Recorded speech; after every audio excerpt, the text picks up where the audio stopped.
حدیث پاک میں آتا ہے یؤتا بانعم اہل الارض، انسانی تاریخ اور انسانوں میں سے جو سب سے زیادہ دنیا میں نعمتوں والا رہا ہو، ساری خوشیاں، ساری اسباب، ساری چیزیں اس کو ملی ہو، اس کے برابر بھی کوئی نہ ہو، اس سے اعلیٰ تو دور کی بات ہے، لیکن ہدایت والا سرمایہ نہیں ہے، اس لیے حدیث میں کیا فرمایا؟ وہ جہنم والوں میں سے ہے۔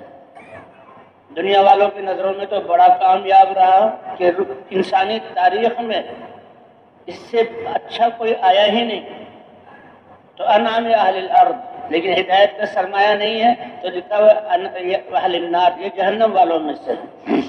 تو اس کو لا کر میدان محشر میں کھڑا کیا جائے گا۔ یہ دنیا والے لوگ تو اپنی عقل سے سوچیں گے واہ کتنا کامیاب انسان ہے، کیسے دنیا کی نعمتوں میں زندگی گزار کے آیا۔ اللہ جبرائیل علیہ السلام سے فرمائیں گے کہ اس کو اس جگہ سے اٹھاؤ اور جہنم کے شعلوں میں صرف غوطہ دے کر لے آؤ، جہنم کے شعلوں میں صرف غوطہ دے کر لے آؤ۔ تو علماء فرماتے ہیں کہ جبرائیل علیہ السلام کی رفتار کہ ادھر اللہ کا حکم ہوا اور ادھر آن کے آن میں زمین پر آ گئے، کہاں سے اللہ کا پیغام لاتے ہیں اور کیسے پہنچتے ہیں؟ تو اپنی رفتار سے جائیں گے اور اسی رفتار سے اس کو جہنم کا غوطہ دے کر کھڑا کر دیا جائے گا۔ بس گیا اور آیا۔ اب اس سے ایک عجیب قسم کا سوال ہوگا، اللہ تعالیٰ فرمائیں گے اے بندے بتاؤ هل مر بک نعیم قط، کیا تمہارے پاس سے کوئی نعمت گزری بھی ہے؟ ایک تو نعمت کو استعمال کرنا، اس کا مزہ حاصل کرنا، اور اللہ کی نعمتیں ایسی ہیں کہ نعمت کے سامنے آنے سے انسان کے دل میں خوشی کا آ جانا۔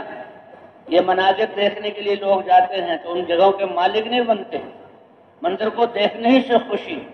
یہ اللہ کی قدرت، یہ سرسبز پہاڑ اور یہ بہتے چشمے اور جھرنے اور یہ ٹھنڈی ہوائیں اور یہ اڑتے ہوئے بادل، اس مناظر سے انسان کتنا خوش ہو جاتا ہے، کتنا خرچہ کر دیتا ہے۔